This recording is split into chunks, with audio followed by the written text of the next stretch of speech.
nós vamos falar de educação, mas educação é muito ampla, então a gente vai fazer só um recorte. Só que eu não vou contar para vocês qual o recorte que a gente vai fazer, e nem vou contar o título desse papo, dessa nossa conversa. A gente vai construir esse título durante esse nosso papo.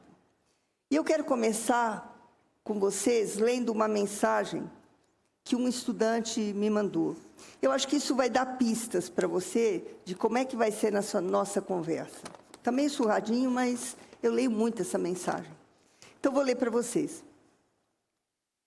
Desde muito pequeno, eu percebi que o mundo tinha cores que nem todo mundo via.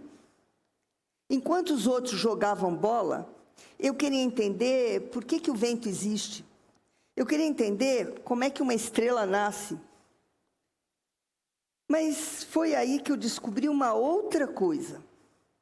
Eu descobri que ser curioso demais pode deixar a gente sozinho. Nuri, na escola eu aprendi rápido e me entediava mais rápido ainda. E o que é que eu ouvia? Para de perguntar tanto, moleque. Pô, você gosta de ser exibido, né? Deixa os outros falarem um pouco, pô. Mas, Nuri, eu só queria aprender. Queria entender o mundo, sentir, criar, transformar. Só que pensar diferente nem sempre é visto como talento. Às vezes é visto só como um problema. Então, sabe, a gente começa a se esconder. A gente começa a fingir que não sabe, a diminuir a voz, a deixar de ser quem é só para caber, só para se encaixar. E você, já se sentiram diferentes? Já foram daquelas crianças que gostam de coisas que todo mundo acha super chato? Que gostam de aprender sobre o espaço, o universo, que gostam de entender sobre tudo e tem na ponta da língua milhões de porquês. Por que o céu é azul? Por que as estrelas brilham? Por que a Terra é redonda? Por quê? Sabe aquele tipo de criança que os amigos fazem comentários do tipo: não, ela é estranha, não, sai fora. Ou então, não, cara, não, esse cara é muito esquisito. Mas é porque essa percepção vem porque essas crianças, elas gostam de estudar, elas não curtem brincadeiras ofensivas para eles e para os outros, porque eles têm gostos estranhos do tipo, gostam de estudar, gostam de aprender, gostam de criar, de desenvolver, gostam de ler. Pois é, gente. Ser diferente é difícil e muito solitário. Um estudante me contou o seguinte: Nuri, eu sofria bullying.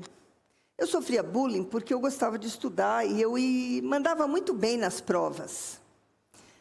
Mas, sabe, eu tinha aquela sensação de que eu precisava me desculpar, eu precisava me justificar por ser inteligente demais. Eu era aquele cara chato que sempre queria ir para temas que são mais profundos, para aqueles temas que são mais avançados. Gente, essa garotada, muito cedo, percebe que eles sentem, pensam e aprendem de um jeito diferente da maioria das pessoas. Eles aprendem muito rápido e eles, muitas vezes, surpreendem os adultos com questionamentos difíceis. Eles gostam de assuntos muito fora do comum e têm uma profunda necessidade de entender o porquê das coisas. Eles buscam coerência, eles buscam lógica e propósito. E eles sofrem porque o mundo não é lógico, o mundo não é coerente e cheio de injustiças. São muito autocríticos. Eles têm altas referências, eles querem alcançar níveis de excelência enormes. E muitas vezes sofrem por não chegar nesse ideal deles. Mas o que mais caracteriza essa garotada é a intensidade. Eles são profundamente intensos, para fora e, às vezes, para dentro. E quando essa intensidade não é entendida, não é compreendida pelo ambiente social e educacional, eles acabam abafando, eles acabam restringindo, esmagando, e isso traz sofrimento para a criança. Gente, a cognição, a alta cognição e a profunda emocionalidade, muitas vezes está dissociada. E essa dissociação chama dissincronia. E essa dissincronia ela é causada pela diferença de ritmos de evolução entre cognição e emoção. E a palavra diferença é a palavra-chave. Diferença. Os diferentes que são pessoas com altas habilidades ou superdotação. Pessoas que estão espalhadas pelo país inteiro e que têm diferenças de etnia, de idade, de classe social. Mas, sim, o Brasil tem muito talento. E essas mentes brilhantes, que poderiam moldar a história e o mundo, elas muitas vezes ficam escondidas, elas ficam apagadas, invisíveis. E isso porque... Eu vou contar para vocês por quê. No mundo, 5% das pessoas são superdotadas. Se você pensar nas múltiplas inteligências, isso chega a 10%. Se nós pensarmos nos estudantes de educação básica no país, nós vamos chegar a que 5 milhões de estudantes no Brasil são superdotados e têm altas habilidades. 5 milhões. Mas só 26 mil são identificados. Gente, isso é 0,5% do total. Só 0,5%. Vamos entender melhor esses números. Você tem 5 milhões de estudantes superdotados e 95,5% desses estudantes não são identificados. E o que se perde com isso? O mundo perde. Perde cientistas, perde pesquisadores, perde profissionais brilhantes, perde líderes. O mundo perde. Tem Moura Castro, é um economista que dá bem uma definição clara para isso. Ele diz, essas pessoas são diamantes descartados. E Dimenstein vai mais longe, vai além. Ele diz, jogamos fora o que temos de melhor, e não é raro que eles sejam cooptados pelo que existe de pior. Então, gente, o que a gente faz aqui no Brasil sobre isso? Bom,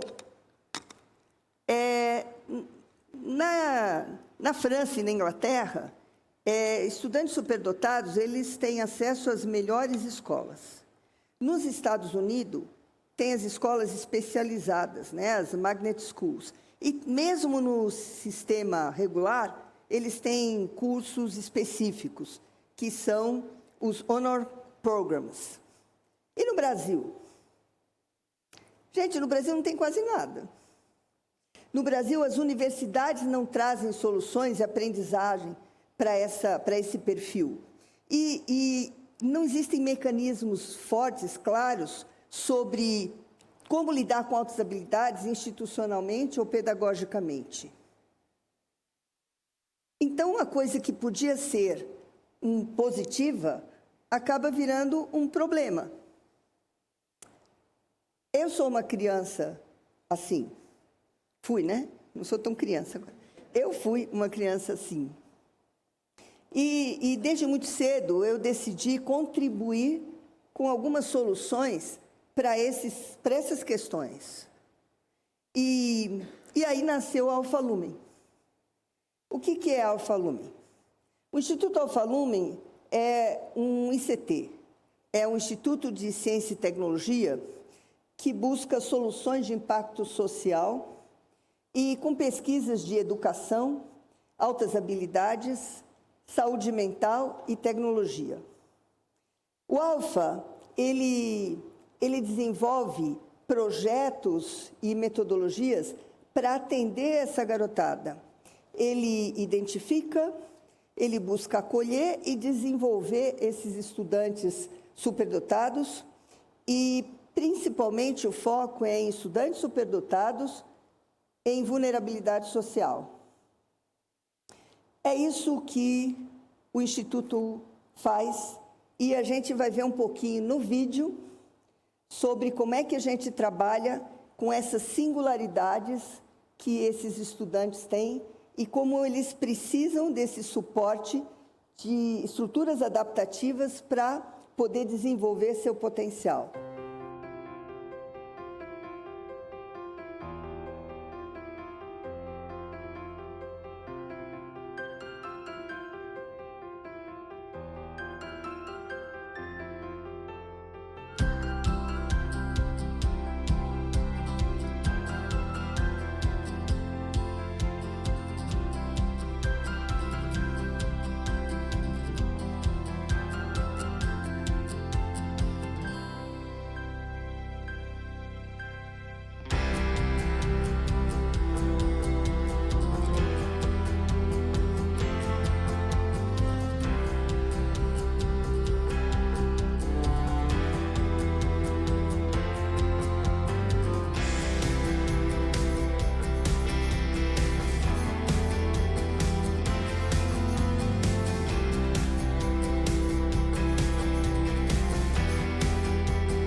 Por ano, a gente atende mais de 50 mil jovens aqui em São José, no Vale do Paraíba e em todo o país, com os vários projetos que a gente desenvolve. E ainda é pouco, é muito pouco, porque o Brasil é muito grande e, como a gente já falou, há muito, muito talento, muito. E é isso, gente.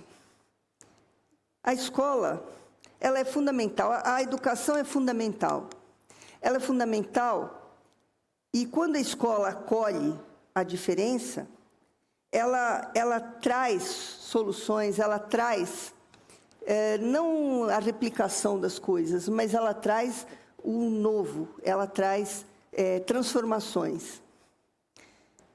E é importante que a gente entenda que a escola tem que conhecer e abraçar esses jovens com altas habilidades. Entender que esse talento pode estar presente no Brasil inteiro, pode estar presente na periferia, em pequenas cidades, em salas de aula pequenas, em todo o país. E é isso que a escola deve ser. A escola deve ser um espaço para trazer brilho para mentes, sabe? Espaço para abraçar mentes brilhantes, todas as mentes brilhantes. E é assim que a gente termina.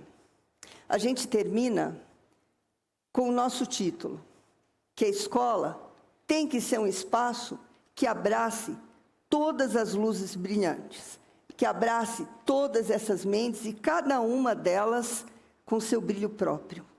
É isso aí, gente. Obrigada.